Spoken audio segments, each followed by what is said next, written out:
Chief minister Omar Abdullah मुसलसल pre budget मीटिंगों का इनेकाद कर रहे हैं। उधर सीएम ने श्रीनगर में CII सालाना सेशन मीटिंग में हिस्सा लिया। उमर अब्दुल्ला ने कहा कि वो लोगों की फलाह बहबूद के लिए काम करेंगे। उन्होंने कहा कि हुकूमत 5 बरसों के लिए बनी है। उमर अब्दुल्ला ने हिंद पाक फौज के बीच फ्लैग मीटिंग पर कहा कि तनाव को कम करने की जरूरत है।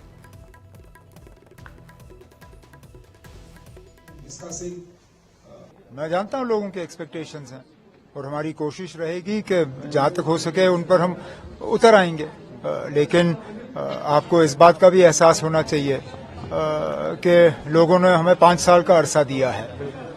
ये नहीं होगा कि पहले ही बजट में तमाम मुतालबे लोगों के हल होंगे, लेकिन एक अच्छी शुरुआत होगी और कोशिश की जाएगी कि एक बुनियाद कायम हो जिस पे अगले 5 साल हम बनाते रहें और लोगों के मुश्किल और मुतालबे जो हैं वो हल करें।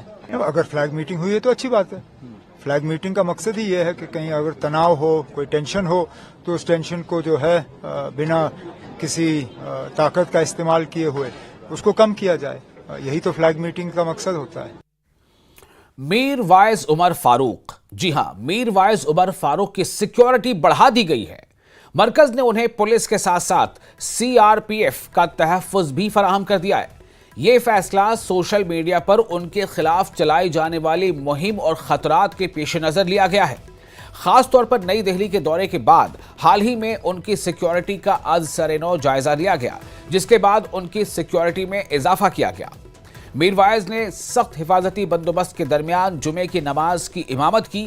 याद रहे कि 2019 में उनकी ज्यादातर सिक्योरिटी हटा दी गई थी।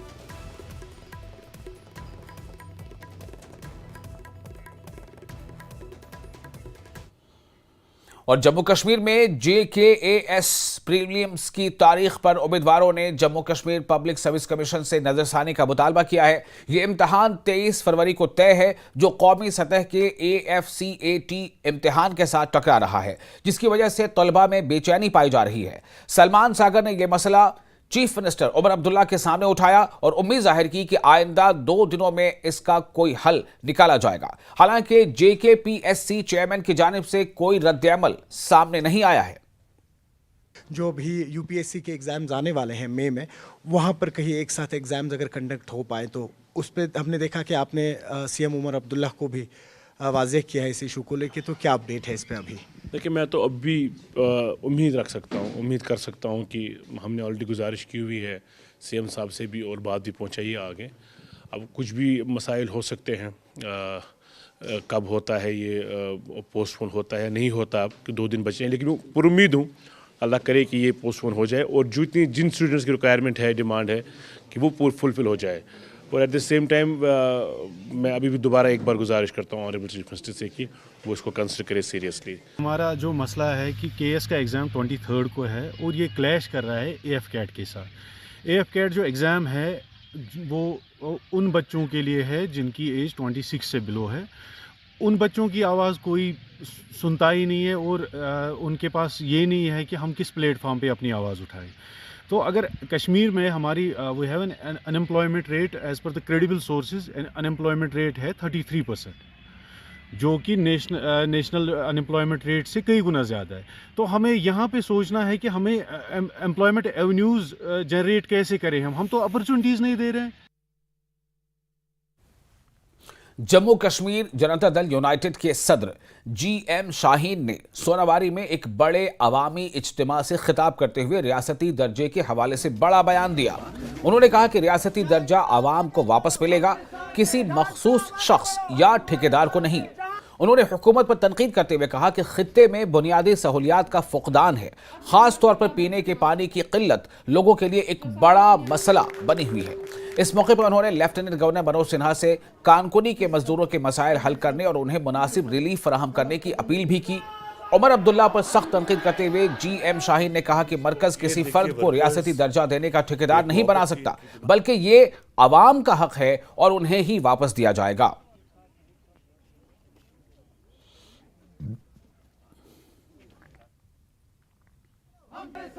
ये एक मोहब्बत थी, इनकी डिमांड थी कि यहाँ आया जाए एक आध मीटिंग। अभी सर्दियों में क्योंकि चलाई कलान ही चल रहा है, अभी भी जो है थोड़ा सा हमने कोशिश की कि उन वर्करों तक पहुंचा जाए जिनके काम कहीं पर रुके हुए हैं या जिनके मसले मसाइल, खास करके बांडीपोरा, क्योंकि बड़ा बहुत जहाँ पर इल्म के ख़जाने हैं, तो हम नहीं चाहते हैं कि लोग आज भी किसी तकलीफ में मुबलस ये हो। अरे एनसी वालों के पेट में दर्द है तो होने दो, आई डोंट बॉदर। नहीं, जम्मू कश्मीर कोई सफ़र नहीं कर रहा है। गवर्नमेंट ऑफ इंडिया बैठी हुई है, हम लोग देख रहे हैं, सरकार देख रहे हैं, तो मैं तो बिल्कुल इस हक में नहीं हूँ। मेरी पार्टी होनी भी नहीं चाहिए। अगर कोई होता है तो हम लोग अपोज करेंगे। मैं दिल्ली में अपोज करूँगा, वी डोंट बॉदर। सरकार गिरती है तो गिरने दो, we don't bother for that, but why should who is he. और लद्दाख में रोजगार के मसाइल और मुकम्मल रियासती दर्जे के मुतालबे पर सियासी हलकों में बहस जारी है। मेंबर पार्लियामेंट हनीफा जान ने उम्मीद जाहिर की है कि आइंदा हाई पावर कमेटी की मीटिंग में रोजगार से मुतालिक कोई ठोस फैसला लिया जाएगा। उन्होंने कहा कि पिछले 5 साल से कोई भर्ती नहीं हुई है और नौजवान मजीद इंतजार नहीं कर सकते। साथ ही मुकम्मल रियासती दर्जे और छठे शेड्यूल पर भी बातचीत मुतवक्किल है। हनीफा जान ने मजीद कहा कि उन्हें इत्तला दी गई है कि 25 फरवरी के आसपास लद्दाख हाई पावर कमेटी की मीटिंग होगी, जिसके बाद मीटिंग के नुकात अवाम के सामने लाए जाएंगे। नज़र जो है इसी मीटिंग पे है। पिछले 1-2 मीटिंग जो गुजरी हैं वो काफ़ी अच्छे माहौल में, ख़ासकर जो हमारे जो नौजवानों के मसाइल है उन पे काफ़ी हद तक आगे बढ़ी है। तो इस मीटिंग में, जो अभी आने वाले मीटिंग में, इसमें मैं समझता हूँ, और मेरा उनसे भी, गवर्नमेंट से भी मैंने कहा है, हर जगह में हमारी अपील है कि मारूफ शायर, अदीब और मुअल्लिम शहबाज हकबारी ने मादरी ज़बान के आलमी दिन के मौके पर ज़बान की अहमियत पर जोर देते हुए कहा कि कौम की पहचान उसकी ज़ुबान से होती है। जी हाँ, क्या कहा? कौम की पहचान उसकी ज़ुबान से होती है और इसे महफूज रखना हम सब की जिम्मेदारी है। उन्होंने अफसोस का इजहार करते हुए कहा कि आज लोग अपनी मादरी ज़ुबान के तई बेहिस होते जा रहे हैं और इसे तहफ़्फ़ुज़ फराहम करने के लिए संजीदा इक़दामात नहीं किए जा रहे हैं। उन्होंने अदीबों, शायरों, असातिज़ा, तुलबा और समाज के दीगर तबकों से अपील की कि वो अपनी ज़बान के फ़रोग़ के लिए अमली इक़दामात करें ताकि हमारी ज़बान और सक़ाफ़त महफूज रह सके। जब लोगों तक पहुंचता है तो वो समझ पाते हैं कि हमारी ज़बान की कितनी अहमियत है और कितनी रईस है। ये जम्मू कश्मीर में कश्मीरी ज़बान ख़ासकर कश्मीर के लोगों के लिए मादरी ज़बान है और मादरी ज़बान के होने के नाते ये बहुत ही अमीर है और रईस है, क्योंकि इसको एक आला पाए का अदब हासिल है। अब चूँकि इस चीज़ को आवाम तक कैसे पहुँचाया जाए और क्या आवाम इसको जानते हैं कि मादरी ज़बान को कुछ दिक्कतें हैं, कुछ कमज़ोरियाँ हैं, कुछ खामियाँ हैं आज के टेक्नोलॉजी के दौर में, क्योंकि सोशल मीडिया और बाकी मीडिया के ज़रिए से ज़बान का एक चैलेंज बना हुआ है। किताबें पढ़ने का रिवाज ख़त्म हो चुका है, लिखने का रिवाज ख़त्म हो चुका है। तो इन चीज़ों से ज़बान के फैलने में रुकावटें पैदा हुई हैं, तो आवाम इस चीज़ से बिल्कुल बेखबर है। और आर्मी की 8 माउंटेन डिवीज़न खुम्बी थांग करगिल ने मिशन सद्भावना के तहत सुनको में एक कसीर मकसदी इंस्टीट्यूट कायम किया है। इदारे का मकसद तालीम, तरबियत और ख़ुद इन्हिसारी के मौक़े फराहम करना है। कौंसलर सुनको आगा सैयद अहमद रज़वी ने हिंदुस्तानी फ़ौज का शुक्रिया अदा करते हुए कहा है कि इस इंस्टीट्यूट के क़याम से इलाके में तालीमी और माशी तरक्की को फ़रोग़ मिलेगा। उन्होंने कहा कि हिंदुस्तानी फ़ौज न सिर्फ सरहदों की हिफाजत कर रही है बल्कि समाजी तरक्की में भी अहम किरदार अदा कर रही है, जिससे मकामी लोगों के हौसले मज़ीद बुलंद हो रहे हैं। आवाम की तरफ से दिल की अमी गहराइयों से उनको मुबारकबाद कहता हूँ, खुशामदीद कहता हूँ। इसी तरीके से मेरे हल्के में 3 पंचायत हल्का है। आहिस्ता आहिस्ता हम इन 3 पंचायत में इंडियन आर्मी के ज़रिए यहाँ पर वुमेन को जितना वुमेन के लिए सहूलियत है वो हम फराहम करने की कोशिश करेंगे।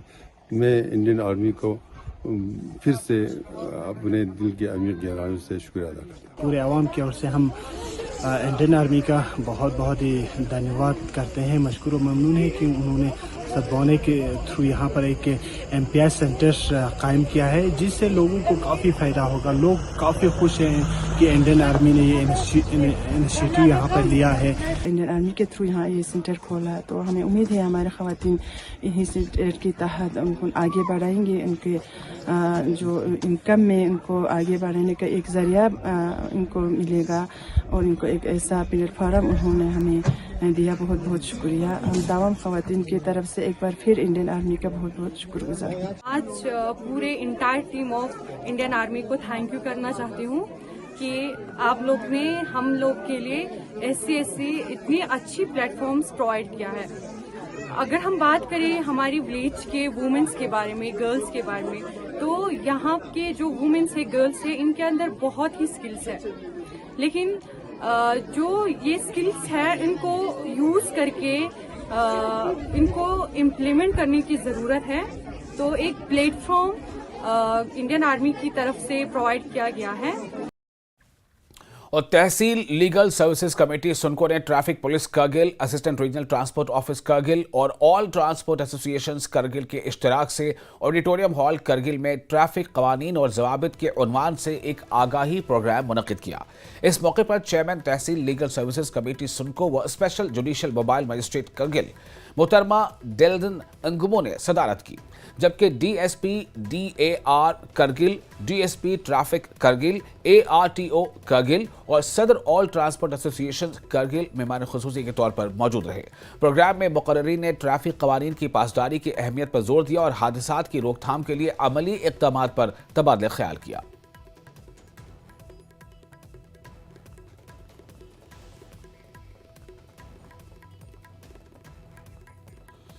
जम्मू के सरहदी गांव जंगवाल में भागवत हफ्ता कथा का शानदार खिताम हुआ और इस मौके पर सैकड़ों अक़ीदतमंदों ने शिरकत की और रूहानी सुकून हासिल किया। ऋषपाल शास्त्री ने भागवत कथा का पाठ किया, जबकि श्री श्री 108 महंत स्वामी नरेंद्र दास जी महाराज खुसूसी तौर पर मौजूद रहे। कथा के आखिरी दिन शानदार कलश यात्रा निकाली गई और इज्तिमाई आरती का इनेकाद हुआ। कथा की इंतजामिया कमेटी की जानिब से भंडारे का भी एहतमाम किया गया।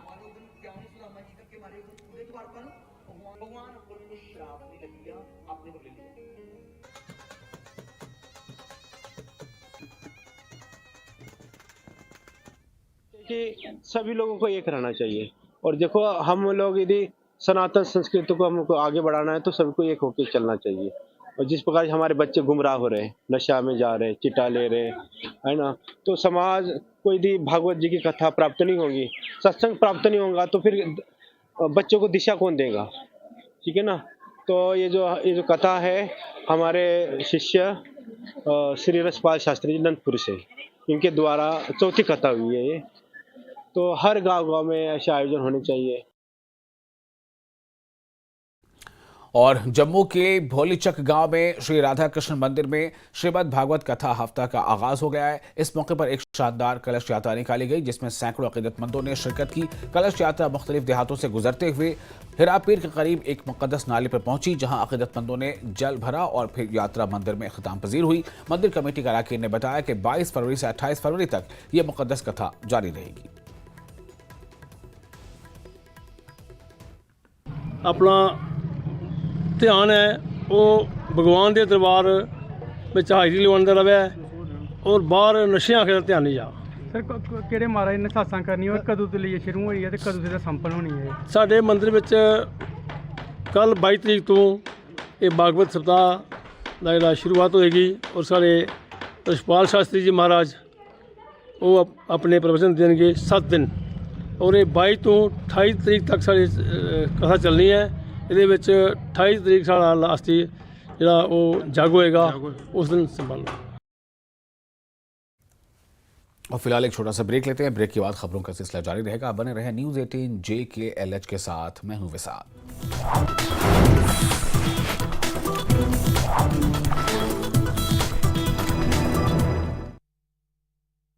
सुनो, जम्मू कश्मीर के डोडा और भदरवा में बर्फबारी, स्नोफॉल के बाद कई रास्ते बंद, स्थानीय लोगों की बड़ी मुसीबतें। मुगल गार्डन अछबल स्प्रिंग में पानी बहाल, गार्डन में बड़ी संख्या में पहुंचे लोग। पहले जल बहाली के लिए की गई थी विशेष प्रार्थना। CHC अस्पताल राजपुरा के मेडिकल स्टाफ ने 20 वर्षीय एक मरीज पर लिम्बर्ग फ्लैप प्रक्रिया को सफलतापूर्वक अंजाम दिया। अस्पताल में पहली बार लिम्बर्ग फ्लैप सर्जरी की गई है।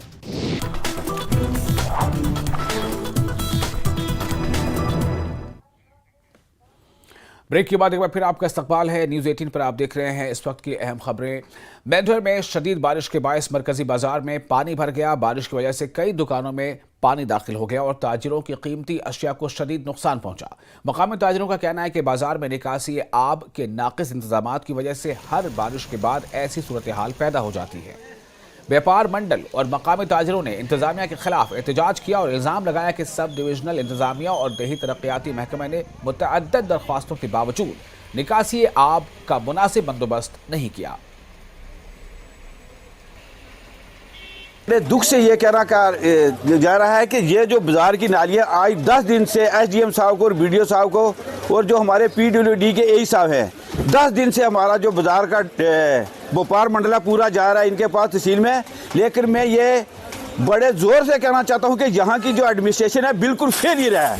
यहाँ आपने अभी देखा आपके कैमरे में आपने इसको कैद भी कर लिया कि ये देखो पूरा जो पानी है दुकानों के अंदर गया है। वो देखो जो शूज़ वाले हैं उनकी दुकान के अंदर पूरा पानी गया और लाखों का उनका नुकसान हो गया। तो आज भी मैंने BDO साहब को भी भेजी मैंने वीडियो इसकी और हमारे SDM साहब को भी भेजी और तहसीलदार साहब को भी भेजी। लेकिन आज 10 दिन से इनके पास जा रहे लेकिन इनको कोई भी असर नहीं हो रहा है। 10 दिन से जो सफाई कर्मचारी है बाजार में है ही नहीं है। 10 महीना पहले जो कचरा है सारा नालियों में डाल रहे। जब हम इनको बोल रहे जो ठेका जिन्होंने लिया बोलते SDM साहब करेगा, तहसीलदार साहब करेगा, VDO साहब करेगा। हमारे इसमें है ही नहीं है कि नालियाँ साफ करना। ठेके में नहीं है, ठेके में ही नहीं है। हमारा डेली का डेली नुकसान हो रहा है। इसके लिए जिम्मेवार ठेकेदार है, SDM है सारे। और डोडा पुलिस ने मंशियात मुखालिफ मुहिम के तहत एक कामयाब कार्रवाई अंजाम दी जिसमें हेरोइन नुमा नशा आवर मादा, मोबाइल फोन, इलेक्ट्रॉनिक वजन करने वाली मशीनें और नकदी बरामद की गई है। पुलिस के मुताबिक मुलजिम की शनाख्त राधे कटोच वल्द मुबारक चंद साकिन खलानी डोडा के तौर पर हुई है। पुलिस ने राधे को गिरफ्तार करके इसके खिलाफ NDPS एक्ट के दफात के तहत मुकदमा दर्ज कर लिया है। ये कार्रवाई SHO डोडा परवेज खांडे की क़यादत में SSP डोडा संदीप मेहता की निगरानी में अंजाम दी गई। पुलिस का कहना है कि मंशियात के खिलाफ ये मुहिम जारी रहेगी ताकि नौजवानों को इस जहर से बचाया जा सके।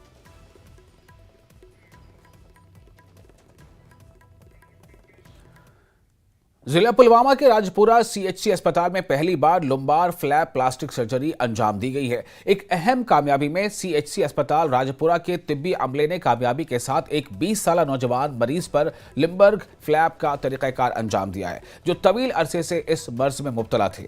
ये पहली मरतबा है कि CHC की सतह पर इस तरह की जदीद प्लास्टिक सर्जरी तकनीक का इस्तेमाल किया गया। इसने देही सेहत की देखभाल में एक नया मैयार कायम किया है। BMO राजपुरा डॉक्टर जहूर अहमद की क़यादत में टीम की क़यादत डॉक्टर असगर अजीज ने अंजाम दी। ये तरीक़ाकार आयुष्मान भारत प्रधानमंत्री जन आरोग्य योजना के तहत किया गया।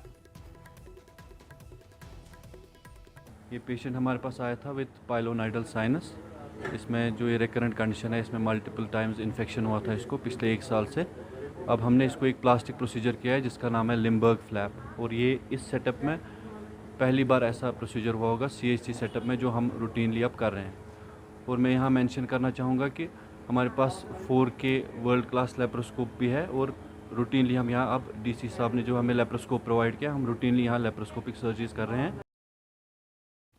श्रीनगर में 8 हार्बर के उन्वान से 2 रोज़ा नुमाइश का इंतजाम किया गया। इस नुमाइश का इफ्तिताह मारूफ आर्टिस्ट मसूद हुसैन ने किया। कई नामवर और उभरते हुए कश्मीरी फनकारों के फनपारे पेश किए गए।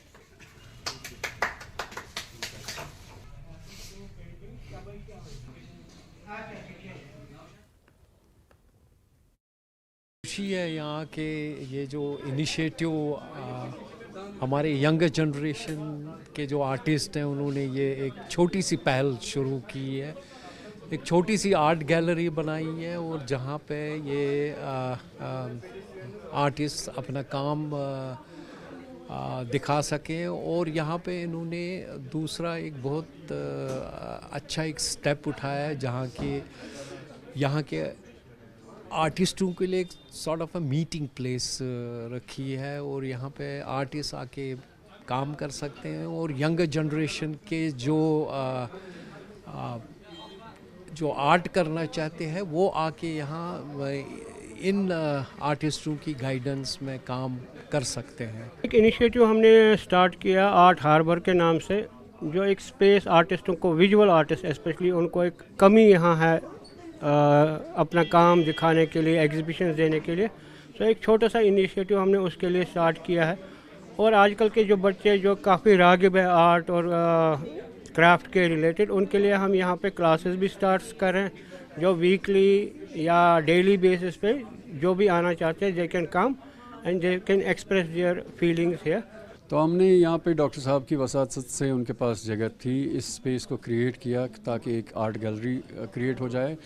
और हमने ये भी सोचा कि आजकल की दुनिया में जो AI की दुनिया है, इसमें हम बच्चों को क्रिएटिविटी की तरफ ज़्यादा माइल करें और हमने उनको क्रिएटिव फील्ड की तरफ माइल करने के लिए उनके लिए क्लासेस का भी इनेकाद कर रहे हैं। हम हमारे इस स्पेस में, कश्मीर के स्पेस में इतने बड़े इंटेलेक्चुअल्स इस फील्ड में उठे हैं कि जिनका कोई कंपैरिजन नहीं है। फॉर एग्जांपल, इंडियन कॉन्टेक्स्ट में हम भरत मुनि की नाट्य शास्त्र जो है, उस पे हमारे कश्मीर के 10th 11th सेंचुरी स्कॉलर अभिनव गुप्त ने कमेंट्री लिखी, अभिनव भारती। पूरे वेस्ट में जो भी लोग इंडोलॉजी पढ़ाते हैं या फिलॉसफी पढ़ाते हैं, एस्थेटिक्स पढ़ाते हैं, वो कहते हैं कि we can't do justice in teaching the Bharat मुनिज नाट्य शास्त्र अनलेस अनटिल, अगर हम इसको अभिनव गुप्त के अभिनव भारती के साथ नहीं पढ़ाएं। इसी तरीके से जब हम रस का डिस्कोर्स देखते हैं इंडियन कॉन्टेक्स्ट में, जैसे हम 8 रसों की बात करते हैं, भरत मुनि talks about the 8 rasas. 9th जो रस है, शांत रस, वो कश्मीर से ही ऐड हुआ है आनंदवर्धन के थ्रू। जो आनंदवर्धन अभिनव गुप्त की अवंती वर्मन के टाइम पीरियड में एक कोर्ट पोइट थे जिन्होंने ध्वन्यालोक लिखी। इसी तरीके से बहुत सारे स्कॉलर्स, बहुत सारे फिलोसफर्स, आर्टिस्ट्स या पोइट्री में हम देखते हैं वह काफ़ी एंशिएंट टाइम्स से मिडिवल टाइम्स में कश्मीर में बूम रहा है। बट अनफॉर्चुनेट थिंग इज़ कि आजकल के दौर में when the entire world has got globalised, हम देखते हैं we are more into the professional things. Verinag Anantnag में जहलम नदी की शाखों की सफाई अमल में लाई गई। कांग्रेस जनरल सेक्रेटरी और मेंबर असेंबली डूरू गुलाम अहमद मीर की हिदायत पर कांग्रेस पार्टी के नौजवानों ने सफाई मुहिम का आगाज किया। इन्होंने कहा कि आबी ज़खायर और नदी नालों को साफ व पाक रखने की जरूरत है। उन्होंने कहा कि यह मुहिम जारी रहेगी। जहलम वेरीनाग सुबह से हमने ये आज स्टार्ट किया है सफाई अभियान जो दरिया जहलम की थी। आप देख सकते हो खुद ही कि कितनी यहाँ पे इसमें लोगों ने गंद डाली थी, डायपर थे, पॉलीथीन थे, बोतलें थी यहाँ इसमें, बाकी भी बहुत सारे जो भी घरों में कचरा होता है वो लोगों ने सारा इसमें फेंका है। हम लोगों से गुजारिश करते हैं कि मेहरबानी करके सफाई का खास ख्याल रख दीजिए और आप भी खुद घरों से निकलिए, जो भी आसपास आपके नदी नाले हैं उनकी सफाई कीजिए। और म्यूनसिपलिटी से हम ये गुजारिश करना चाहते हैं कि जो भी इसमें ड्रेनें जा रही है उनका जल्द से जल्द भुगतान किया जाए ताकि वो ड्रेनें यहाँ पे इसमें दरिया जहलम में न चला जाए। और जितने भी यहाँ पे जो सिटीज़न फोरम है, औकाफ है, उनसे भी मोतबाना गुजारिश रहेगी कि इस दरिया जहलम का खास ख्याल रखा जाए ताकि इसको जो है अपनी जो खूबसूरती है वो बरकरार रहे। ये बच्चे जो हैं यूथ कांग्रेस के जो लड़के हैं, ये सर्दी की शदीद सर्दी में सफाई का जो अभियान शुरू किया है, तो मैं इनकी सराहना करता हूं और अपने यूथ्स को, जो भी जितना वेरीनाग का खास तौर पे जो वेरीनाग के इनहेबिटेंट्स हैं, यूथ लड़के हैं, वो इसमें पहल करें, इनकी सपोर्ट करें ताकि हमारी कोई भी वाटर बॉडी स्ट्रीम हो वो गंदी ना रहे, पीने के लायक पानी रहे। क्योंकि ये मंबा है जहलम का। हाल में देखा होगा आपने, अच्छावल का जो नाग था उसमें पानी की जो लेवल थी काफ़ी रिसीड हो गई थी। तो देखना है कि आने वाले वक्त में कहीं अगर क्लाइमेट चेंज होती हैं तो उसके असरात सामने देखने को मिलेंगे। लेकिन आज जो हमने कैंपेन शुरू की है उसमें मैं सब लोगों का सपोर्ट मांगता हूं।